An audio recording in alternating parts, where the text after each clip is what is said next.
जय हिंद मित्रों, हमारे यूट्यूब चैनल स्टडी विद शरण में आपका स्वागत है। आज हिस्ट्री का एक टॉपिक है। हम जानते हैं कि इतिहास को जानने के लिए, समझने के लिए इतिहासकार जो है विभिन्न स्रोतों का सहारा लेता है, क्योंकि इतिहास का कल्पना नहीं होती है, वो तथ्यों के आधार पर और साक्ष्यों के आधार पर वो लिखा गया है। अगर तथ्य और साक्ष्य नहीं सही हैं, कल्पना है, तो उसका कोई मतलब नहीं है। इतिहास के बारे में जो जितनी भी हम साक्ष्य और प्रमाण तर्क के आधार पर लिखेंगे वो उतना ही सटीक होगा और उतना ही हमारे लिए लाभकारी भी होगा। आज उसी स्रोतों का हम अध्ययन करेंगे। प्राचीन इतिहास के जानने के कौन कौन से स्रोत का उपयोग किया था, कितने प्रकार के होते हैं और कौन कौन से स्रोत हैं जो हमारे भारतीय इतिहास के, प्राचीन इतिहास के स्रोतों का, भारतीय इतिहास के स्रोत हैं। तो इसमें अगर स्रोतों की बात की जाए तो 3 स्रोत होते हैं हमारे प्राचीन इतिहास जो लिखा गया है, उसमें 3 स्रोतों का सहारा लिया गया है। पुरातात्विक स्रोत, कौन कौन से? पुरातात्विक स्रोत, साहित्यिक स्रोत और विदेशियों के विवरण। 3 हम यूज करते हैं, 3 साक्ष्यों का।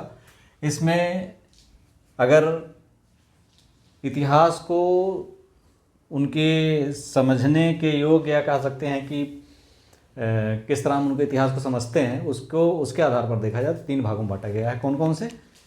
प्राग इतिहास, आद्य इतिहास और ऐतिहासिक इतिहास। 3 तरह का है। जैसे नंबर 1 है प्राग इतिहास,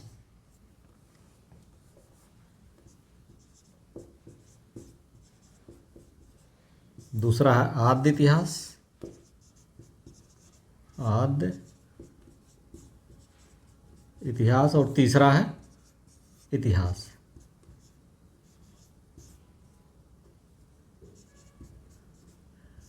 इन तीनों में अंतर क्या है? प्राग इतिहास जो होता है उस इतिहास को कहते हैं जब हमारे पास ना तो लेखन के साक्ष्य थे, लेखन के साक्ष्य नहीं थे, लिखने यानी लिखित सामग्री कुछ भी नहीं मिली है। ठीक, यहाँ पर लेखन का साक्ष्य तो है, साक्ष्य है, लेकिन उसको पढ़ा नहीं जा सका है, और इस पर लिखित इतिहास, लिखित इतिहास यहाँ पर उपलब्ध है। तो यानी अगर कुछ भी हमारे पास नहीं है, प्राग इतिहास संबंधित इतिहास लेखन करेंगे तो हमें केवल पुरातात्विक स्रोतों का सहायता लेना पड़ेगा। पुरातात्विक स्रोत ही हमारे मूल सहायक हो सकते हैं, क्योंकि यहाँ पर लेखन का कोई मतलब नहीं है। यहाँ पर लेखन के साक्ष्य हैं लेकिन लिपि नहीं पढ़ी जा सकी है। जैसे प्राग इतिहास की बात करें तो हड़प्पा या उसके पहले का समय का इतिहास, हड़प्पा के बाद के समय का, या हड़प्पा के बाद का इतिहास, चूँकि लेखन के साक्ष्य यहाँ प्राप्त होते हैं लेकिन उसको पढ़ा नहीं जा सकता, तो उसको आद्य इतिहास की श्रेणी में रखेंगे, हड़प्पा या उसके बाद के समय के इतिहास को।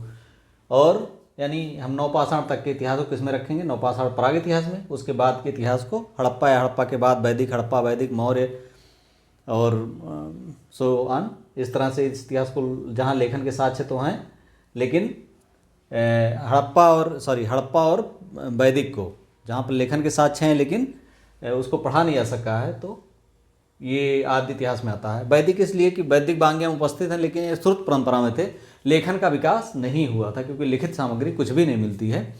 हड़प्पा है, चूँकि हड़प्पा में लिखित सामग्री मिलती है तो इसलिए ऐसा माना जा सकता है कि लेखन कला का विकास हो रहा था धीरे धीरे।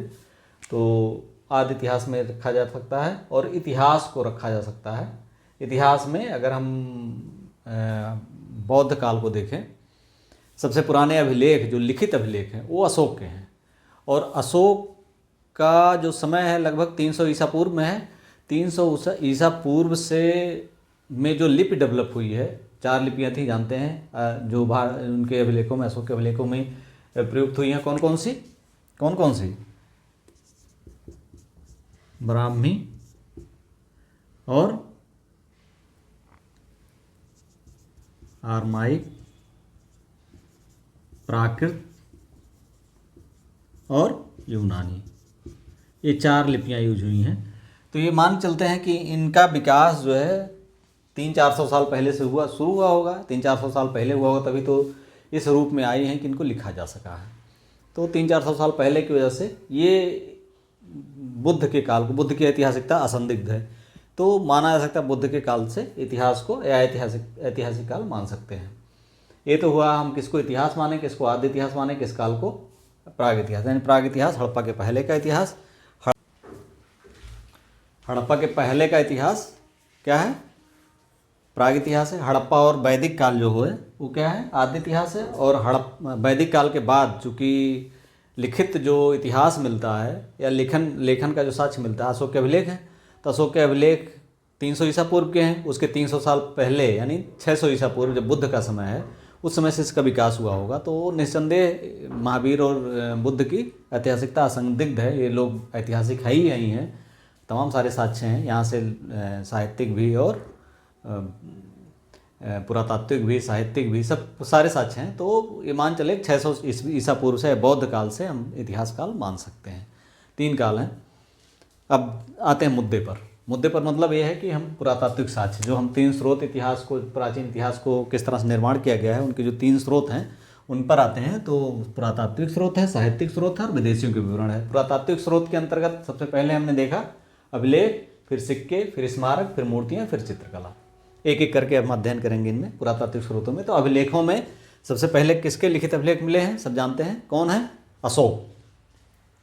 अशोक के अभिलेख सबसे पहले मिले हैं, नोट कर देते हैं।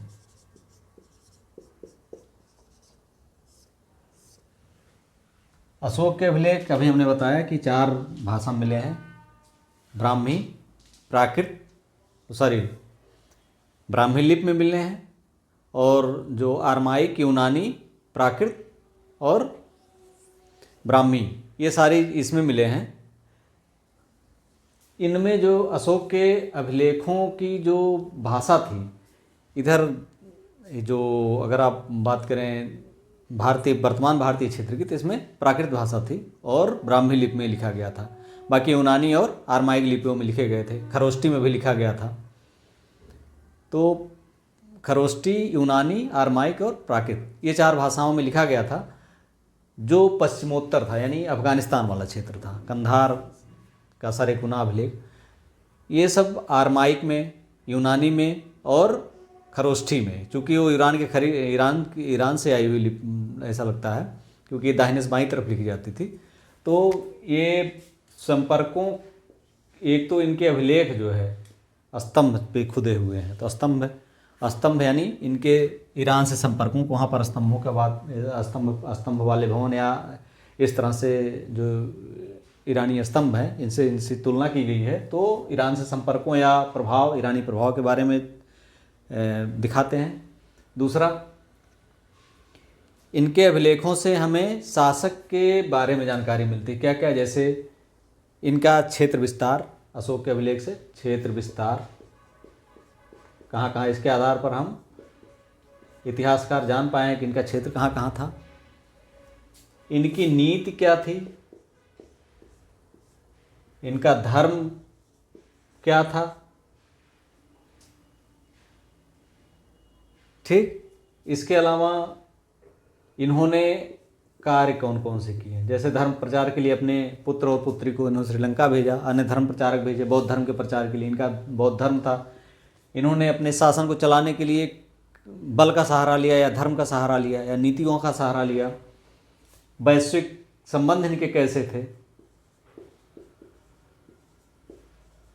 ये सब इनके अभिलेखों से पता चलता है। इनके अभिलेखों से, अशोक के अभिलेखों से सब पता चलता है। इनका क्षेत्र विस्तार, इनकी नीतियाँ, इनका धर्म, इनका कार्य, इनका वैश्विक संबंध कितने महत्वपूर्ण। अगर ये ना होते तो हम अशोक के बारे में कुछ ना जान पाते। इनकी महानता का निर्धारण हम इन स्तंभों के अध्ययन के बाद ही 1837 में जब जेम्स प्रिंसेप ने इसको पढ़ा, किसने, जेम्स प्रिंसेप ने, जेम्स प्रिंसेप ने जब इन्हें पढ़ा, हालांकि फिरोज तुगलक ने पढ़ने का प्रयास किया था, दिल्ली और टोपरा, मेरठ और टोपरा से जो मंगवाए थे उसने दिल्ली में, उसको पढ़ने का प्रयास किया, सफल नहीं हुआ था। 1837 में जेम्स प्रिंसेप नामक ईस्ट इंडिया कंपनी का एक जो कर्मचारी था, इसने इसे पढ़ने में सफलता प्राप्त की, और उसके बाद ही हम अशोक को जान पाए कि कितना महान शासक था ये, उसकी महानता के बारे में जान पाए। अशोक के अभिलेखों के अलावा अगर हम और अभिलेखों की बात करें तो रुद्रदामन का जूनागढ़ अभिलेख, शुरुआती 2 शताब्दियों का रुद्रदामन का गिरनार अभिलेख, दामन का गिरनार।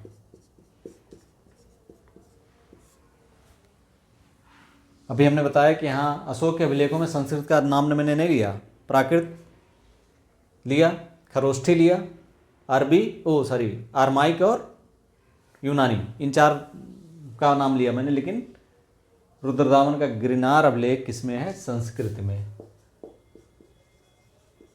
भारत का एकमात्र पहला अभिलेख जो है वो संस्कृत में इसने लिखा है।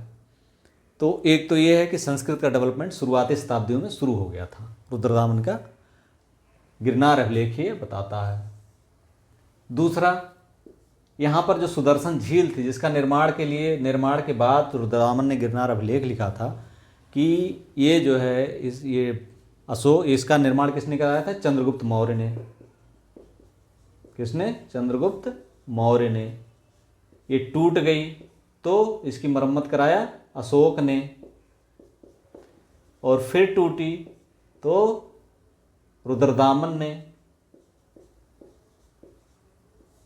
और इसके बाद अगला जो उसी पर लिखा वो इसका जो जूनागढ़ अभिलेख है स्कंदगुप्त का, उसमें स्कंदगुप्त का नाम भी स्कंदगुप्त ने लिखा है, ये बनाया कि इसने इसके समय फिर टूटी फिर बनवाया गया। तो ये अभिलेखों के आधार पर इस सौराष्ट्र प्रांत पे, गुजरात में चूँकि जूनागढ़ है, तो इस पर शुरुआती जो शासन होता है किसका पता चलता है कि इसका शासन था, चंद्रगुप्त मौर्य ने इसको विजित किया था पहला। दूसरा, अशोक के समय भी ये उसके शासन में था, रुद्रदामन के समय में भी उसके शासन में था, और स्कंदगुप्त के शासन में था।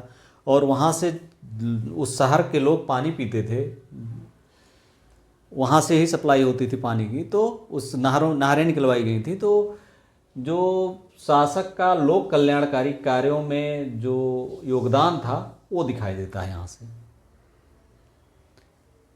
अगर रुद्रदामन का जूनागढ़ अभिलेख, गिरनार अभिलेख ना मिलता तो हम ये सब चीज़ें नहीं जान पाते। इससे हम कई चीज़ें जाने। संस्कृत का अभिलेख, संस्कृत भाषा का प्रारंभ वहीं से हो गया था, जो गुप्त काल में अपने चरम पर पहुंचा। कालिदास के सारे जो उनके काव्य हैं, जितने लेखन हैं, उनका संस्कृत में ही है, देखते हैं। इसके बाद अभिलेखों की बात करते हैं। तो अभिलेखों में बहुत सारे अभिलेख हैं जिनका चर्चा करना, जो रुद्रदामन का गिरनार अभिलेख है। इसके बाद खारवेल का हाथी गुफा, खारवेल का हाथी गुफा, ये उड़ीसा में खारवेल का हाथी गुफा अभिलेख से पता चलता है। खारवेल कलिंग, अशोक के बाद, अशोक चूँकि कलिंग पर विजय प्राप्त कर लिया था, लेकिन उसके बाद हमें लगता है स्वतंत्र हो गया था मगध से, और खारवेल पर का उस पर अधिकार था। तंसुली नामक एक नहर निकलवाई थी नंद ने, तो इसकी मरम्मत इसने कराई थी। उसने मगध पे चढ़ाई की थी, वहाँ से जिन की मूर्ति उठा लाया था। ये इससे पता चलता कि जैन धर्म का संरक्षक था, इसी से हमें पता चलता है। भारतवर्ष का पहली बार इसके अभिलेख में ही नाम मिलता है। इसके लोक कल्याणकारी कार्यों के बारे में पता चलता है इससे। हाथी गुफा अभिलेख इस समय के, यानी मौर्योत्तर काल के कलिंग के बारे में जानने के लिए, खारवेल के बारे में जानने के लिए, और वहाँ के लोकल के बारे में जानने के लिए सबसे बड़ा, सबसे महत्वपूर्ण अभिलेख है। इसके बाद बात करें तो गौतमी बलश्री का नासिक अभिलेख, गौतमी बलश्री का नासिक अभिलेख, इससे सातवाहन शासन के बारे में जानकारी मिलती है। गौतमी बलश्री के नासिक अभिलेख से सातवाहन शासन के बारे में जानकारी मिलती है। गौतमी बलश्री का नासिक अभिलेख के आगे देखें तो अगर समुद्रगुप्त की प्रयाग प्रशस्ति है, गुप्त की प्रयाग प्रशस्ति, इससे ये पता चलता है कि इसकी सारी नीतियों के बारे में, दक्षिण भारत में कौन कौन राजा कार्य करते थे, वहाँ पर उसने क्या नीति अपनाई, उत्तर भारत के राजाओं के प्रति उसने क्या नीति अपनाई, मध्य भारत के राजाओं के प्रति उसने क्या नीति अपनाई, कहाँ कहाँ उसने युद्ध किए, कहाँ कहाँ हार खाई, वो कहाँ कहाँ उसने किस तरह से विजय प्राप्त की, और एक बड़ा साम्राज्य कैसे स्थापित किया, भारत का नेपोलियन। इसी प्रशस्ति के आधार पर इसको संज्ञा दी गई है भारत के नेपोलियन की। स्कंदगुप्त का भित्रीय स्तंभ लेख,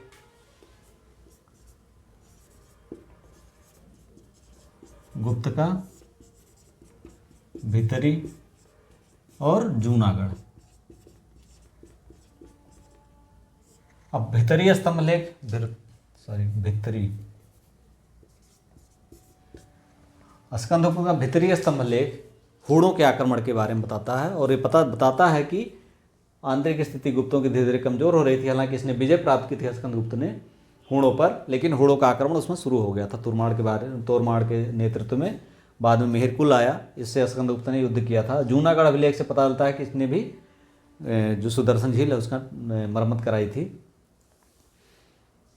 इसके अलावा अगर हम देखें तो बंगाल में अगर देखें तो विजय सेन का देवपाड़ा अभिलेख, यहाँ से बंगाल शासन के बारे में पता चलता है। विजय सेन का देवपाड़ा, पुलकेशिन द्वितीय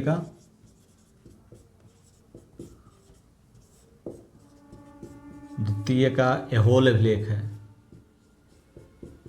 एहोल अभिलेख इससे क्या बदलता है? इससे पता चलता है कि नर्मदा के तट पर पुलकेशिन द्वितीय ने हर्ष को पराजित किया था, और इसकी प्रशस्तियों, एक तरह से इसकी प्रशस्ति है एहोल। किसने लिखा था, किस संस्कृत में है? यहाँ पर इन्होंने इसके लेखक की तुलना कालिदास और भारवी से की है। बहुत सारी चीज़ें मिलती हैं यहाँ पर। और इसके अलावा भोज की ग्वालियर प्रशस्ति, भोज के बारे में, भोज के शासन के बारे में बताती है। भोज की ग्वालियर प्रशस्ति।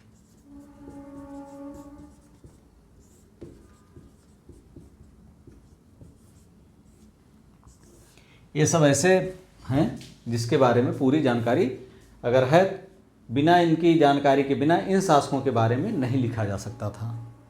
अगर हम इसके अलावा बहुत सारे ऐसे महत्वपूर्ण अभिलेखों के बारे में बताया जिनके आधार पर इतिहास ने एक टर्न लिया, एक मोड़ लिया। चाहे अशोक के स्तंभ लेख हो, शिलालेख हो, रुद्ररामन का अभिलेख हो, हाथी गुफा लेख हो, नासिक अभिलेख हो, समुद्रगुप्त की प्रयाग प्रशस्ति हो, स्कंदगुप्त का भितरी स्तंभ लेख हो, ये सब ने जो है पुलकेशिन का एहोल अभिलेख हो। अगर इसका एहोल अभिलेख ना मिला होता तो हम पुलकेशिन द्वितीय और हर्ष के बारे में जान ही नहीं पाते कि इन दोनों ने लड़ाई भी कभी की थी और कोई हारा जीता था। अब आगे बढ़ते हैं, सिक्कों के बारे में देखते हैं। सिक्के क्या कहते हैं, क्यों इतिहास में, हमारे इतिहास निर्माण में सिक्कों की क्या भूमिका है? सिक्के जो है, सिक्के जैसे सबसे पहले सिक्के कौन से थे? आहत सिक्के। सिक्के कौन से थे? आहत मतलब कोई धातु है उसको प्रेस कर दीजिए तो हो गए आहत सिक्के। इसके बाद इंडो ग्रीक के समय में पहली बार ईसा के शुरुआती सदियों में, ईसा पूर्व के शुरुआती 100 सालों में इंडो ग्रीक या इंडो ग्रीक लोगों ने सिक्के चलाए। यहाँ पर शासक के बारे में नहीं पता चलता, आहत सिक्कों से शासक के बारे में पता नहीं चलता है। क्यों? क्योंकि इस पर कोई चिन्ह ही बना होता था, इस पर और कुछ नहीं बना होता था। न शासक के बारे में जानकारी मिलती थी, जौन चलाने वाला है, कौन चलाने वाला है, किस सन का है, किस शासक के बारे में कुछ नहीं था। केवल एक चिन्ह बना करके, हमें लगता है जो उसमें नगरीकरण हो रहा था तो उसके बारे में लिख रहे थे कि मतलब कमोडिटी होती थी जो बहुत ढेर सारे सामान ले करके एक्सचेंज करने से अच्छा है कि यहाँ बेच दो, उसके बदले में आहत सिक्के ले लो, अगली जगह जाकर के कमोडिटी कुछ और खरीदो, उसको तो सिक्के ले जाना आसान था। तो इसी तरह से हवाला की तरह यूज करते थे इसको। इसके बाद जब इंडो ग्रीक आए तो इन्होंने लेखयुक्त सिक्के चलाए सबसे पहले। इसमें शासक का नाम, तिथि, उनके धर्म के बारे में बहुत सारी चीज़ें लिखी होती थी इंडो ग्रीक सिक्कों में। इंडो ग्रीक सिक्के जब आए तो जैसे भीम कटविशिस हुआ, कुजुल कटविशिस हुआ, भीम कटविशिस हुआ, कनिष्क हुआ, हुविस्क हुआ, सब ने जो है सिक्के चलाए। इन सिक्कों के आधार पर हम शासक के कई चीज़ों के बारे में, जैसे कनिष्क के सिक्कों से हम ही जान पाते हैं कि वो बौद्ध धर्म का था, बौद्ध धर्म को मानने वाला था। यहाँ पर संस्कृत का बोलबाला था। इसके अलावा हुविस्क ये शैव या स्कंद को मानने वाला, शैव धर्म का, इसमें स्कंद कार्तिकेय के चित्र बने हुए हैं। इसके अलावा अगर हम आगे देखें तो शुरुआती हेलियोडोरस का बेस नगर स्तंभ लेख में वैष्णव के प्रचार के बारे में पता चलता है। अगर गुप्त काल का अधिकतर काम तो अभिलेखों से चल गया था। याद सिक्कों की, फिर भी सिक्कों की भूमिका बहुत महत्वपूर्ण। जैसे समुद्रगुप्त के सिक्कों से उसके जैसे अश्वमेध पराक्रम वाले सिक्के बताते हैं कि अश्वमेध देव किया था, वैष्णव धर्म का पालन करने वाला था। धनुर्धारी प्रकार के सिक्के, म्यूजिशियन प्रकार के सिक्के को उसकी कला के बारे में शासक के बताते हैं, उनके धर्म के बारे में बताते हैं, उनकी संस्कृति के बारे में बताते हैं क्या चीज़ थे। सातवाहनों के सिक्के, सातवाहन के शीशे के सिक्के बताते हैं कि इसमें चांदी की कमी हो गई थी, तो शीशे के सिक्के इन्होंने चला दिए, सबसे ज़्यादा सातवाहनों ने चलाए। और शीशे उसमें बताते हैं कि रोमन साम्राज्य चूँकि शीशे आते थे, तो पता चलता है कि रोमन से व्यापार दक्षिण भारत का तेज़ी से उस समय चल रहा था शुरुआती शताब्दियों में, सातवाहनों के समय में। सिक्के अगर प्योर हैं तो बताता है कि आर्थिक स्थिति ठीक थी, बहुत अच्छी थी। जैसे गुप्त काल में शुरुआती समय में स्वर्ण सिक्के जो थे बहुत प्योर होते थे, लेकिन बाद के समय में उनका वजन बढ़ता गया, लेकिन उसमें प्योरिटी कम होती गई, सोने की मात्रा कम होती गई। तो बताते हैं स्कंदगुप्त के समय तक के व्यापार कम होता गया। अगर किसी शासक के समय में सिक्के नहीं मिलते हैं, व्यापार वाणिज्य शून्य है। जैसे हर्ष के समय में सिक्के उसके कम मिलते हैं, तो मतलब व्यापार वाणिज्य बहुत कम हो गया था, सामंतवादी प्रथा प्रचलित हो गई थी। तो सिक्के भी इस तरह की बहुत सारी कहानी बताते हैं। कहीं ढेर मिलता है अगर सिक्के का, तो उससे ये पता चलता है। जैसे अभिलेख अगर कहीं जिस क्षेत्र में अशोक के क्षेत्र का निर्धारण उसके अभिलेखों के आधार पर हुआ है, जैसे अफगानिस्तान में उसके मिले हैं, पाकिस्तान में मिले हैं, पूरे भारत में मैसूर, यहाँ देहरादून, नेपाल की तराई, रुमनदेई सब जगहों पर मिले हैं। तो ये बताते हैं कि ये क्षेत्र अशोक के क्षेत्र में थे, मैसूर से लेकर के नेपाल तक, उधर अफगानिस्तान से लेकर के पश्चिम बंगाल के बांग्लादेश में जो महास्थान और वहाँ अभिलेख जो पाए गए हैं, ये पूरा क्षेत्र उसके क्षेत्र में था। इसी तरह अगर सिक्के किसी क्षेत्र में ढेर पाए गए तो इसका मतलब वो क्षेत्र उस शासक के क्षेत्र में था जहाँ पर वो सिक्के पाए गए, जिस शासक के सिक्के पाए गए। अब इसके बाद आते हैं स्मारक पर। स्मारकों का क्या महत्व है इतिहास लेखन में, इतिहास के? तो स्मारक जो होते हैं, जैसे मान लिया हम शुरुआत में अगर गुप्त काल की बात करें, स्मारक यहीं से मिलने शुरू होते हैं। तो जैसे देवगढ़ का दशावतार मंदिर,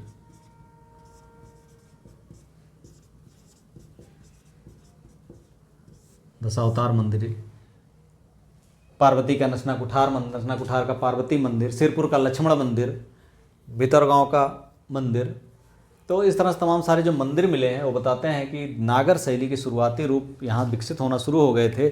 और दशावतार मंदिर में पहली बार यहाँ शीर्ष दिखाई पड़ता है, बताता है कि यहाँ पर जो नागर शैली है उसके मतलब विकास यहाँ पर पूरा दिखाई पड़ता है एक छोटे रूप में। बाद में इसका पूरा कंप्लीट विकास होता है। इसी तरह द्रविड़ शैली का हम महाबलीपुरम में शुरुआती रूप देख सकते हैं, स्मारकों के रूप में, बाद में पूरा विकास होता है। बेसर शैली के रूप में इसी तरह हम देख सकते थे। तो ये सारे जो स्मारक दिखाई पड़ते हैं ये बताते हैं कि हमारे शासक जो है वो उनकी धार्मिक रुचि क्या थी और उनका स्थापत्य या उनके शहर में जो निर्माण था वो किस तरह का होता था।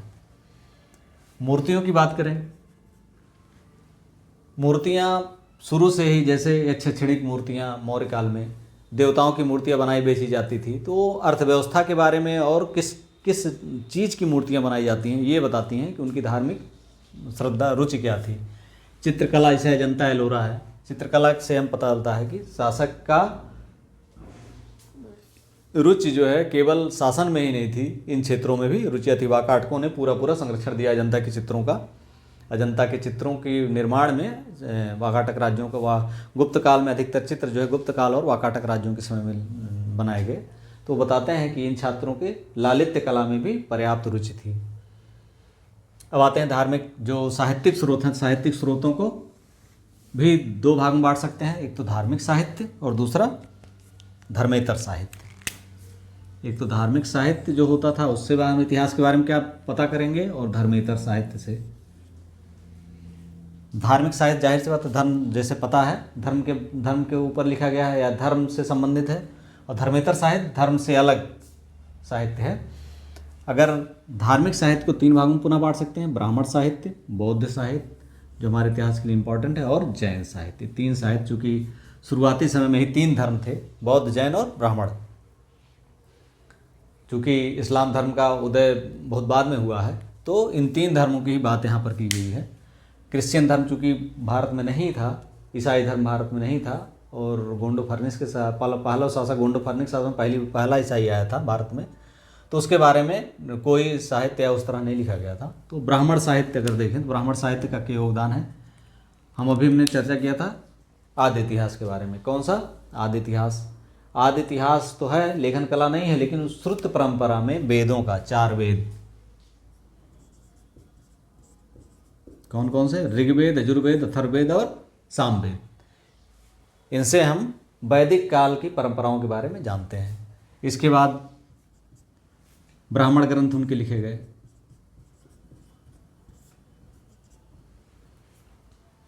वेदांत लिखे गए, शिक्षाकल्प, निरुक्त, व्याकरण, छंद, ज्योतिष। इससे शिक्षाकल्प, शिक्षा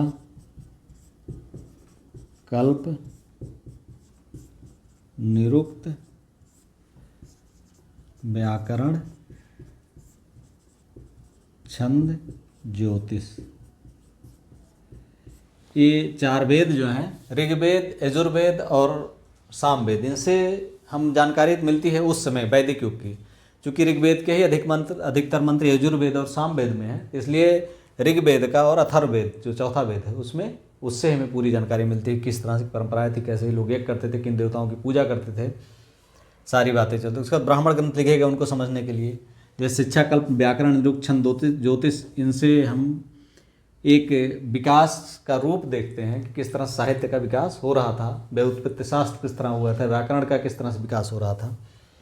उपनिषद लिखे गए, इससे हमें ईसा की शुरुआती सदियों के बारे में पता चलता है। उसमें जो धार्मिक मान्यताएं थीं, किस तरह से वैदिक योग, वैदिक यज्ञों का जो एक आभा थी वो टूट रही थी, और किस तरह से ज्ञान की तरफ, आध्यात्म की तरफ लोग जुड़ रहे थे। इसके बाद एट लास्ट पुराण लिखे गए। पुराणों में जैसे मत्स्य पुराण, विष्णु पुराण, मत्स्य पुराण के से हम सातवाहन राज्यों के बारे में जानते हैं, विष्णु पुराण से हम मौर्य काल के बारे में जानते हैं, वायु पुराण से हम गुप्त साम्राज्य के बारे में जानते हैं। तो इस तरह से हम ब्राह्मण ग्रंथों से ये जानकारी हम प्राप्त करते हैं। हालांकि ये ब्राह्मण धार्मिक पर्पज से लिखी गई, लेकिन इनसे हम जानकारी प्राप्त करते हैं। बौद्धों के बारे में देखें तो बौद्ध में सबसे प्रारंभिक ग्रंथ गौतम बुद्ध का 6वीं शताब्दी ईसा पूर्व में जब होता है, तो शुरू जो ग्रंथ लिखे गए उसमें त्रिपिटक, सुत्त पिटक, विनय पिटक, अभिधम पिटक, इन 3 पिटक जो हैं शुरुआती ग्रंथ हैं बौद्ध धर्म के। इनसे सुत्त पिटक से बौद्ध धर्म का दार्शनिक विवेचन है, विनय पिटक में उनके आचार्य नियम दिए गए हैं, सुत्त पिटक में उनके आचार्य नियमों का विवरण दिया गया है। दीपवंश, महावंश जो इतिवृत्तियाँ लिखी हैं, सिंहली इतिवृत्ति है, दीपवंश, महावंश, उनसे हमें जो है मौर्य वंश के बारे में जानकारी प्राप्त होती है। मिलिंद पन्हो, नागसेन और मिनांडर जो शासक था, इंडो ग्रीक शासक था, उसके बीच उनके जो वाद विवाद हुआ था। मिलिंद पन्हो मतलब मिलिंद प्रश्न, तो प्रश्न और उत्तर के रूप में मिलिंद पन्हो लिखा गया है। तो इससे हमें ईसा की शुरुआती शताब्दियों में सामाजिक और आर्थिक और धार्मिक स्थिति क्या थी उसके बारे में इससे हमें झलक मिलती है, प्राचीन इतिहास के बारे में। आर्य मंजूश्री मूलकल्प, इससे हम प्रारंभिक मौर्य काल के बारे में जानकारी मिलती है। अंगुतर निकाय, ये जो है हमें 16 महाजनपदों के बारे में जानकारी देता है, और वो 16 महाजनपद केवल इसमें नहीं हैं, वस्तुतः उसमें उपस्थित भी थे। हम जानते हैं 16 महाजनपद, उस समय ये महाजनपद उपस्थित भी थे, और उनसे हम जब क्रॉस मैच कराते हैं, अन्य स्रोतों से मैच कराते हैं, तो स्पष्ट होता है कि 16 महाजनपद वस्तुतः उसमें उपस्थित थे। अब जैन की बात करें तो इसमें 12 अंग महत्वपूर्ण हैं।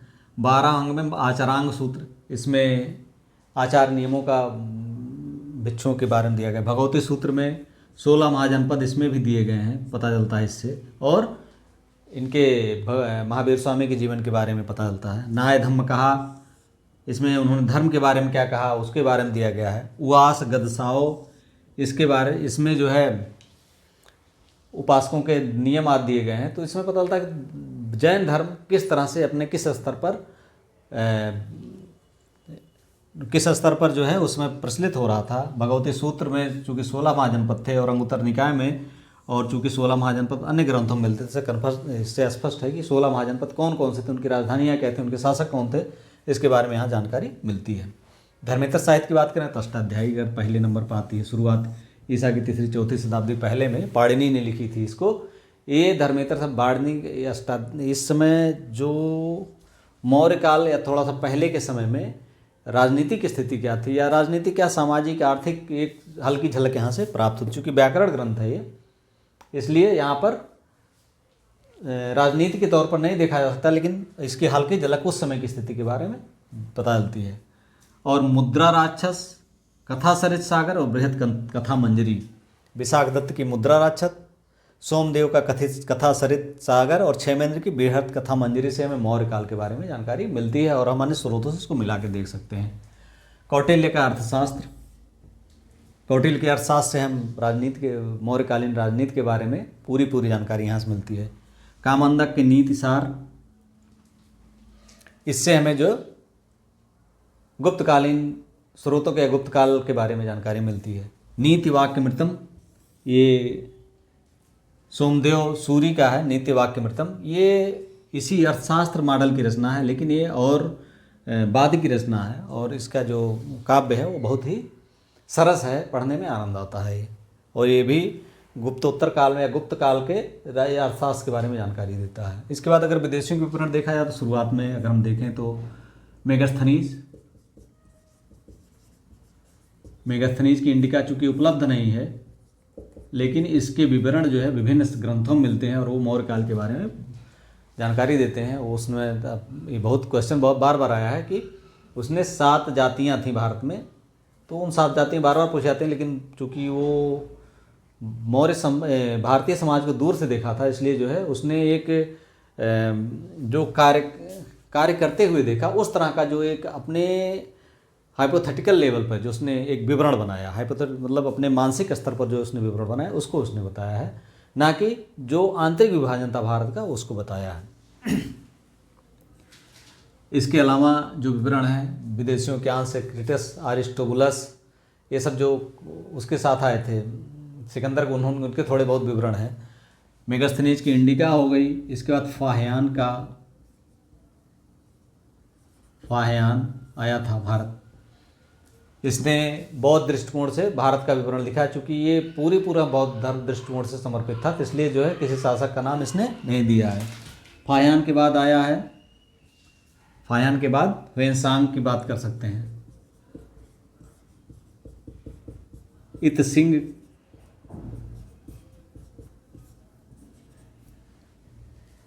तो ये सब जो है चूँकि चाइनीज थे। ह्वेनसांग नालंदा के बारे में लिखता, वहाँ 10,000 विद्यार्थी अध्ययन करते थे।